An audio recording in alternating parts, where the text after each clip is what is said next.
नमस्कार, आप देख रहे हैं न्यूज वन इंडिया। मैं हूं आपके साथ दीपिका ओझा। लोकसभा चुनाव के बाद पश्चिमी यूपी की मुजफ्फरनगर सीट को लेकर बवाल जारी है, क्योंकि यहां बीजेपी के दो कद्दावर नेता ही आपस में भिड़ गए हैं। बात हो रही है संजीव बालियान और संगीत सोम की। केंद्र में मंत्री रहे संजीव बालियान ये सीट क्या हारे, हंगामा समझ गया। खुद बालियान का मानना है कि ये सीट वो संगीत सोम की वजह से हारे हैं, लेकिन क्या वाकई ये सच है? इस पर चर्चा करेंगे, लेकिन इससे पहले ये रिपोर्ट देखिए। पश्चिमी यूपी में बीजेपी में बवाल, विधानसभा सीटों में नंबर का सवाल। मुजफ्फरनगर के बहाने क्या होगा हाल? सोम और बालियान में क्या दूर होगा मलाल? केंद्र में मंत्री रहे संजीव बालियान की मुजफ्फरनगर में हुई हार चौंकाने वाली जरूर है, लेकिन इस हार के बाद जिस तरह की बयानबाजी हो रही है वो और ज्यादा हैरान करने वाली है। अमूमन अनुशासित पार्टी होने का दावा करती है बीजेपी, लेकिन हाल फिलहाल मुजफ्फरनगर की सीट की बात करें तो अनुशासन की ऐसी तैसी हो चुकी है, क्योंकि सरेआम अपनी हार का ठीकरा संजीव बालियान बीजेपी के ही नेता पे फोड़ रहे हैं। सुनिए जरा। के दौरान संगीत सोम के बयान है, उस बयान का बड़ा नुकसान देखा जा रहा है। माना जा रहा है मुख्यमंत्री की रैली हुई है, रैली होने के बाद तुरंत बाद का बयान आता है, लेकिन ऊपरी तल पे मतलब माना जाए प्रदेश अध्यक्ष या कोई कार्य नहीं किया, जबकि इतने अलग अलग बयान आए। हाँ, मैं उम्मीद करता हूँ कि कार्रवाई होनी चाहिए थी, और आगे भी उम्मीद रखूंगा अपनी पार्टी से कि जो बिल्कुल खुले तौर पर जिन्होंने समाजवादी पार्टी का चुनाव लड़ा है और यहाँ बड़ी पोजीशन में है और सरकारी सुविधाएं ले रहे हैं, कृपया मेरा निवेदन पर देख। जाहिर सी बात है, एक्शन का रिएक्शन तो होगा ही, लिहाजा जवाब संगीत सोम की तरफ से भी आया।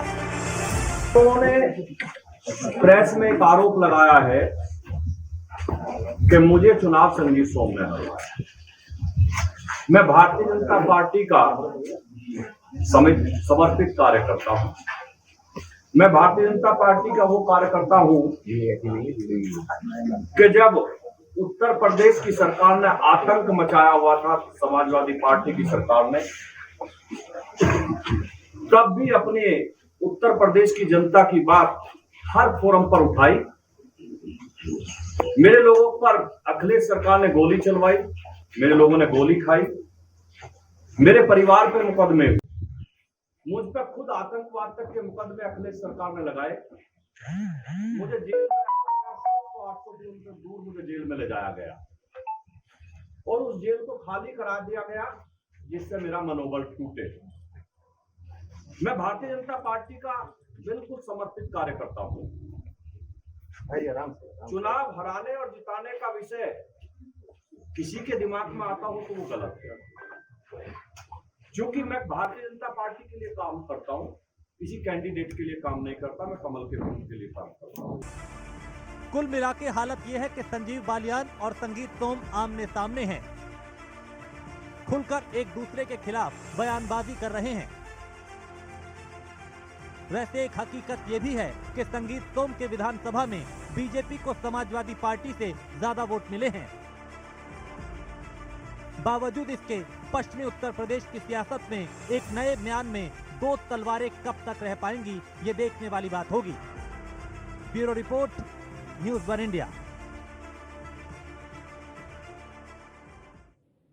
और चलिए इसी मुद्दे पर चर्चा को आगे बढ़ाते हैं, और चर्चा करने के लिए हमारे साथ एक पैनल भी जुड़ा हुआ है, जिनसे मैं आपका परिचय करा देती हूं। डीपी यादव जी जुड़े हुए हैं हमारे साथ, नेता हैं सपा से।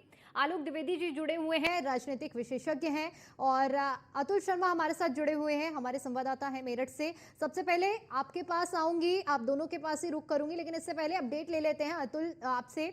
अतुल, क्योंकि देखिए आप इस वक्त मेरठ में मौजूद हैं और सारी बयानबाजियों को अच्छे से देख रहे हैं, समझ रहे हैं। आपने चुनाव के दरमियान भी कवरेज की है और सभी चीजों को बारीकी से देखा है। अब जो बयानबाजियां हो रही हैं, क्या लग रहा है कि चुनाव जब पूरे खत्म हो गए हैं तब एक दूसरे पर ठीकरा मरने का काम किया जा रहा है? देखिए, बिल्कुल कहा जा सकता है कि जिस तरह से पश्चिम उत्तर प्रदेश के अगर चुनाव की बात की जाए तो काफी रोचक रहा है। उसी बीच अगर बात की जाए तो पश्चिम उत्तर प्रदेश के दो बड़े नेता, पूर्व विधायक संगी सोम की बात हो या फिर पूर्व सांसद की बात की जाए, संजीव बालियान की बात की जाए, तो इस वक्त आपस में कटाक्ष करते हुए नजर आ रहे हैं। एक दूसरे की अगर बात की जाए तो बोलों के बाड़ों से यहाँ पर तीरंदाजी की जा रही है। माना जा सकता है कि साराने अंदाज में संजीव बालियान संगी सोम पर कटाक्ष करते हैं। वहीं अगर संगीत सोम की बात की जाए तो शायरी का पलटवार शायरी से ही करते हुए नजर आते हैं। तो कहा जा सकता है कि जिस तरह से पश्चिम उत्तर प्रदेश की राजनीति की अगर बात की जाए, देखिए पश्चिम उत्तर प्रदेश की अगर माना जाए, कैराना सीट हो, सहारनपुर सीट हो, मुजफ्फरनगर सीट हो, तीनों सीटों पर भारतीय जनता पार्टी को हार का सामना करना पड़ा है। उसी बीच अगर बात की जाए तो पश्चिम उत्तर प्रदेश के दो नेता यानी पूर्व विधायक संगीत सोम की बात हो या फिर पूर्व सांसद संजीव बालियान की बात हो, संजीव बालियान इस वक्त अपनी हार का ढिढोरा संगीत सोम के सर पर फोड़ते हुए नजर आ रहे हैं। लेकिन संगीत सोम का कहना है कि सरदना विधानसभा से कहीं ना कहीं संजीव बालियान के लिए जीत हासिल हुई है। लेकिन उसी बीच अगर बात की जाए तो संजीव बालियान अपने गढ़ में यानी बुढ़ाना और चरथावल से हारे हैं। कहा जा सकता है कि जिस तरह से दोनों बड़े नेता आपस में कटाक्ष करते हुए नजर आ रहे हैं, तीरंदाज करते हुए नजर आ रहे हैं। बोलों की बात की जाए, लगातार यहाँ पर देखने को मिला है कि एक दूसरे के लिए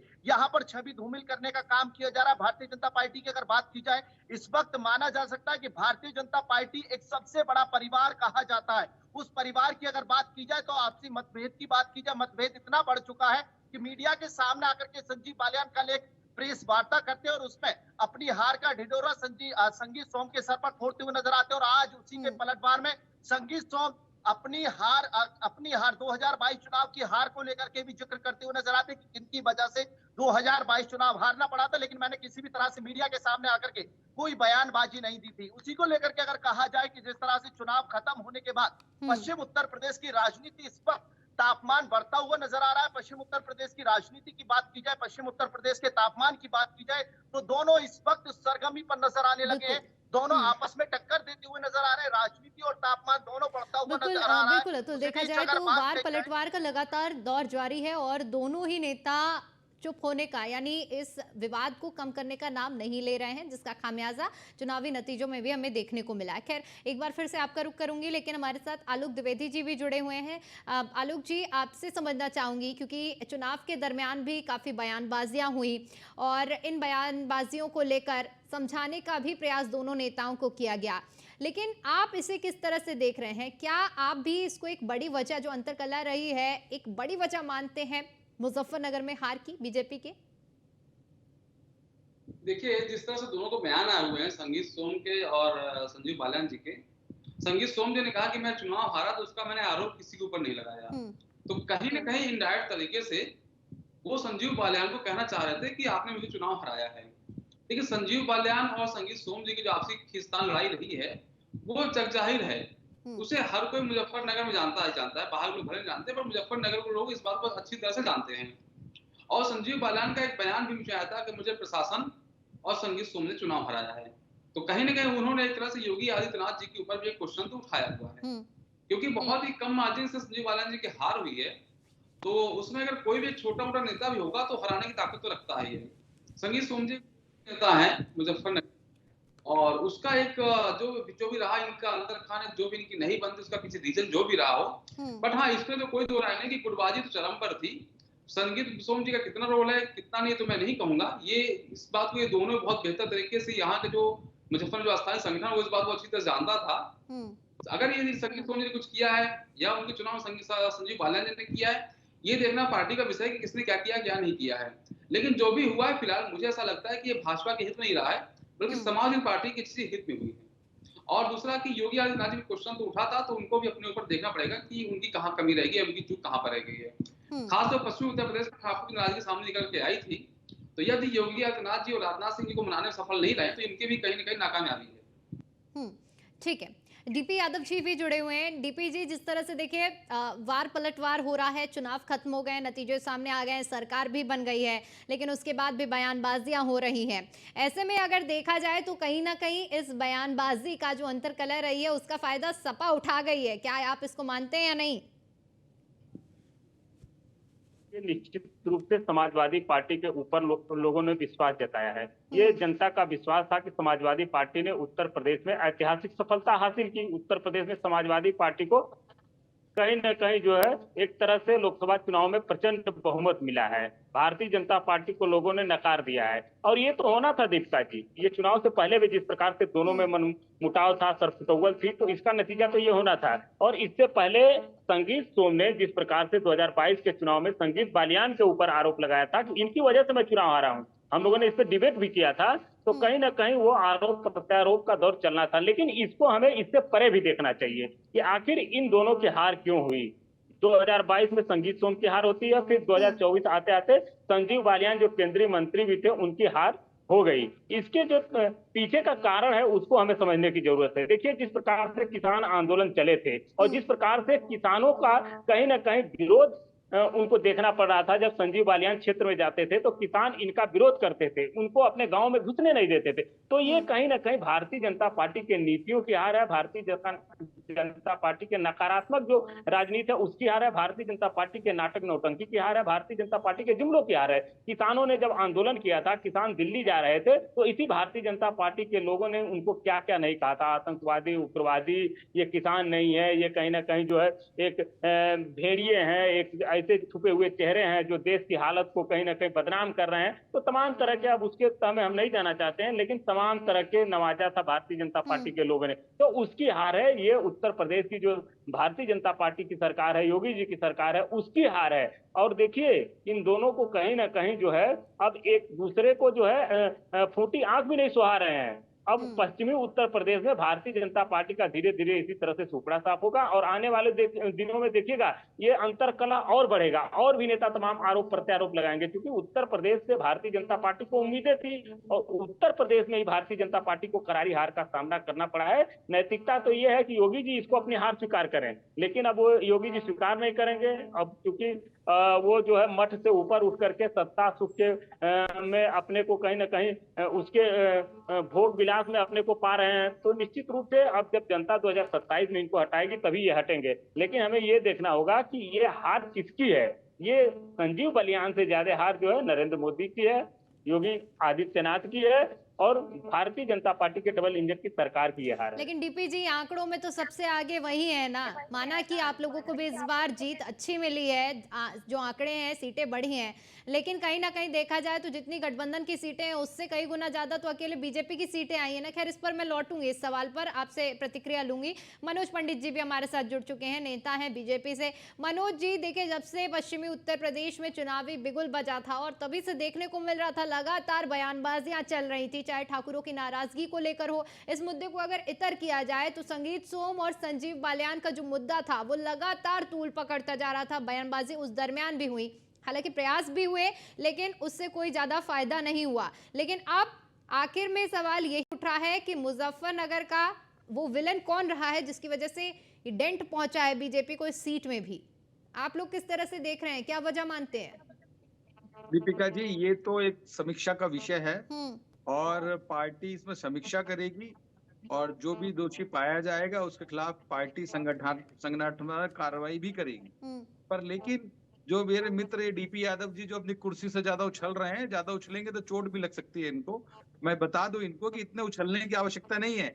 अभी भी भारतीय जनता पार्टी की ही सरकार है देश में और आपको ये समझ लेना चाहिए। ठीक है, बिल्कुल आपको इतनी ज्यादा सीटें आपको मिल गई जिसकी उम्मीद आपको नहीं थी, तो आपका ये मुझे लगता है जायज है। पर ये भी चीजें ठीक नहीं है कि बाबा को इस्तीफा दे देना चाहिए। मनोज जी, ठीक है, उन पर आप अपना प्रतिक्रिया जरूर दीजिएगा, मैं समय दूंगी आपका पूरा। लेकिन अभी जिस सीट पर बात हो रही है, पहले उस मुद्दे पर चर्चा कर लेते हैं। क्या वजह रही, क्योंकि जिस तरह से ये बात हो रही है कि चुनाव के बाद भी साफ तौर पर देखने को मिल रहा है कि अभी भी बयानबाजियां थमने का नाम नहीं ले रही हैं, क्योंकि भारतीय जनता पार्टी और बड़े नेता तमाम यही बार बार बात की जाती है कि बीजेपी बहुत ही अनुशासित पार्टी है और ये अनुशासनहीनता किस तरह से बर्दाश्त की जा रही है, क्योंकि दोनों ही बड़े नेता हैं अपने क्षेत्र में, दोनों का ही बड़ा नाम है। दीपिका जी, बिल्कुल अनुशासनहीनता बिल्कुल बर्दाश्त नहीं की जाएगी, चाहे कोई भी कितना भी बड़ा नेता हो। पार्टी से, संगठन से कोई बड़ा नेता नहीं होता, सबसे बड़ा संगठन होता है। और ये तो भारतीय जनता पार्टी की ये विषय में कहा जाता है कि भारतीय जनता पार्टी के कितने बड़े से बड़ा नेता भी कार्यकर्ता की तरह काम करता है। आप ये देखिए कि अभी समीक्षा होगी उत्तर प्रदेश में और जो भी समीक्षा में जो परिणाम आएंगे चाहे वो बालियान जी के लिए आए हों, चाहे संजीव सोम के लिए आए हों, जो भी इस पूरे चीज में जो भी दोषी पाया जाए उसके खिलाफ संगठन कार्रवाई करेगा। पर लेकिन आप ये समझ लीजिए कि ये एक पारिवारिक, ये संगठन में दोनों व्यक्ति बहुत मजबूती से काम किया है, क्षेत्र के विकास के लिए काम किया, सारी चीजें की हैं। अब दोनों चूंकि एक दूसरे के बीजेपी हराने के लिए काम किए हैं, ये सरकार की नीतियों की हार है पंडित जी। नहीं देखिए डीपी भारतीय यादव जी, जनता देखिए पार्टी बात, की आप बड़े विद्वान व्यक्ति हैं, राजनीति है, आप जो कहीं ना कहीं झूठ की राजनीति है, जो जुमले की राजनीति है, ये उसकी हार है। इसको आप स्वीकार करिए। दोनों एक दूसरे को हराने पे तो लगे ही थे, लेकिन कहीं ना कहीं जो नीतियां हैं भारतीय जनता पार्टी ठीक है ठीक है मनोज जी, आप कह रहे हैं ये परिवार का विषय है। अगर ये एक परिवार का विषय है तो सुनिए मनोज जी, सवाल सुन लीजिए। हिम्मत रखते तो खुद अपना चुनाव क्यों नहीं जीत गए थे? आप ये बताइए कि अगर हम हमारे, वही मैं कह रहा हूँ, मैं तो यही कह रहा हूँ कि ये आपके पार्टी की हार है।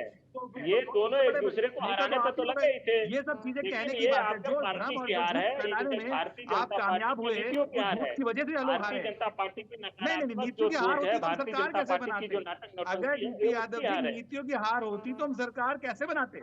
हम नीतियों की हार नहीं है, अरे हमने जोड़ घाट सरकार करके बनाई है, सरकार हमने बनाया आपने, सरकार, आपको बहुमत थोड़ी ना मिला है। आपको बहुमत नहीं मिला है, जोड़ घाट आपने की तो जोड़ पहले घाट भी करके सरकार बनाई है। वो सरकार कितने बनती है। चलती है? लेकिन आप ये गठबंधन बताइए, देखिए जब पिछली डीपी बार जी, जोड़ घाटने की जरूरत ठीक है, नहीं, एक एक करके बात रखिए, एक एक करके बात रखेंगे तो सभी को समझ में आएंगी आपकी बातें। चलती है, ये कितने दिन चलती है तो भविष्य की बात है, लेकिन आपके सरकार को बहुमत नहीं मिला है। आपके प्रधानमंत्री भी जो 4-4 लाख वोट से जीते थे, वो 1.5 लाख पर आ गए हैं। दीपिका जी, आप ये देखिए कि जब हम पूर्ण बहुमत की सरकार खुद बना रहे थे, उसके बाद भी हमने अपने सहयोगी दलों को पार्टी में जब भी मंत्री बनाया था तब भी चीजें की थी। भारतीय जनता पार्टी सबको साथ लेके सब करने का विश्वास रखती है, उसी पे काम भी करती है। ठीक है ठीक है। अच्छा मनोज जी, आप अभी जब अपनी बातों का जिक्र कर रहे थे तो आपने ये भी कहा था कि एक परिवार का विषय है। तो मेरा सवाल आपसे ये रहेगा कि अगर ये एक परिवार का विषय है तो क्यों नहीं दोनों नेताओं को आपस में बैठाकर एक समन्वय तालमेल बैठाने का काम किया गया? मीडिया के सामने इस तरह की बयानबाजियां हो रही हैं, ये तो खुलकर सामने बातें दोनों नेताओं की ओर से ही रखी जा रही है ना, तो ये परिवार का विषय कहाँ हुआ? दीपिका जी, आप ये देखिए कि अभी चूंकि अभी परसों शपथ ग्रहण समारोह हुआ है, कल मुख्यमंत्री जी वापस गए हैं, आज कैबिनेट की बैठक थी, चीजें थी बहुत सारी। अब संगठन को समीक्षा बैठक करने में, सारी चीजों में थोड़ा समय लगेगा। उसके बाद जो सारी चीजें होंगी वो सब सामने आ जाएंगी, वो भी आपके सामने आएंगी, वो भी आपको पता चल जाएगा क्या। पर मेरा मानना ये है कि आप जो जनता का आदेश है, जो जनता का मैंडेट है, उसे सबको मानना चाहिए और भारतीय जनता पार्टी भी उसको मानती है। ठीक है आलोक जी, क्योंकि देखिए संगठन पर लगातार सवाल उठाए जा रहे हैं जब से उत्तर प्रदेश में लोकसभा चुनाव के नतीजे सामने हैं। ऐसे में अगर मुजफ्फरनगर की क्योंकि हम बात कर रहे हैं, क्या लग रहा है कि कोई संगठन की ही कमी रह गई है, समन्वय नहीं बैठ पाया है दोनों नेताओं को, जिस वजह से इवेंट पे पहुंचाए? क्योंकि अभी भी जिस तरह से बयानबाजियां हो रही हैं, जयचंद का दर्जा दिया जा रहा है, शायराना अंदाज में तीर दागे जा रहे हैं। हाँ देखिए, पहले मैं एक जवाब, अगर कांग्रेस की चल सकती है, दूसरी बार 206 सीट आती है, फिर भी 5 साल सरकार चल सकती है, तो डीपी जी इनकी सरकार 5 साल क्यों नहीं चल जाएगी? ये तो आपसे बहुत ज्यादा संख्या बढ़ी ना। देखिए 2 साल का आंकड़ा कोई छोटा मोटा आंकड़ा नहीं है। हो सकता सरकार के खिलाफ कहीं इनकमेंसी रही हो, कुछ रीजन रहा हो, उसके कारण सीटें कम आई है, पर 2 साल का बहुत बड़ा आंकड़ा होता है। सिर्फ 32 सीटें हैं जो कम है। अगर आपके साथ जेडीयू और अगर टीडीपी आपके साथ, कांग्रेस साथ आ भी जाए, तब भी आपकी सरकार नहीं बनने वाली है। आप क्यों नहीं आंकड़ों पे आ रहे हैं? सरकार आपको तब भी नहीं बन पाएगी। तो 2 साल अगर भाजपा की आई है तो भाजपा मजबूती के साथ वहां पर खड़ी हुई है और इसीलिए प्रधानमंत्री नरेंद्र मोदी ने सरकार भी बनाई है। रही बात संगीत सोम जी की और संजीव बालियान जी की, तो मुझे लग रहा है कि इस पे जो भी था, अमेरिका से रिपोर्ट भी अब तक इनके संगठन के पास पहुंच गई होगी और इस पर जो फैसला है वो संगठन ही लेगा। उसका फैसला और कोई नहीं कर सकता है, ना डीपीजी कर सकते हैं, ना कोई भी कर सकता है उसका फैसला। वो फैसला संगठन ही लेगा और मेरे संगठन के स्तर पर पहले भी चीजें उनके पास पहुंची जरूर होंगी। चुनाव के दरमियान में जो खबरें ऐसी आई थी तो संगठन के पास उसमें जानकारी पहुंची जरूर रही होगी। जो उसमें उन लोग कर सकते तो लोगों ने ख्याल से किया होगा, जो तब नहीं कर पाएंगे हो सकता वो अब लोग करें। तो वो मेरे ख्याल से संगीत सोम जी का और संजीव बालियान जी का मामला है, वो कहीं ना कहीं मीडिया में सुर्खियां बटोरा था। कितना सच्चाई, कितना अंदर कहीं तक क्या सच्चाई थी, ये वो बस मैं पहले भी करता हूँ, अभी भी कह रहा हूँ कि उस इन दोनों को पता है कि संगीत सोम जी ने क्या अटेंड किया है, पहुंचाया है, नहीं पहुंचाया है। संगीत सोम जी ने भी एक आरोप लगाया था इशारों में कि मैं चुनाव हारा, मैं किसके कारण चुनाव हारा। तो मुझे लगता है कि दोनों के बीच में कुछ न कुछ दूरियां हैं, तलखियां हैं, इसमें कोई दोहराय नहीं है। कहां तक है उसको यही दोनों बेहतर तरीके से जानते हैं। ठीक है डीपी जी, क्योंकि देखिए अभी आपने बीजेपी नेता का भी पक्ष सुना होगा। उनका कहना है कि हार से समीक्षा कर रहे हैं, और अभी जिस तरह से आलोक जी भी जिक्र कर रहे थे कि संगठन का ये मुद्दा है और उस पर मंथन किया जाएगा, क्या कमियां रही हैं वो चीज़ें निकल कर सामने आएंगी।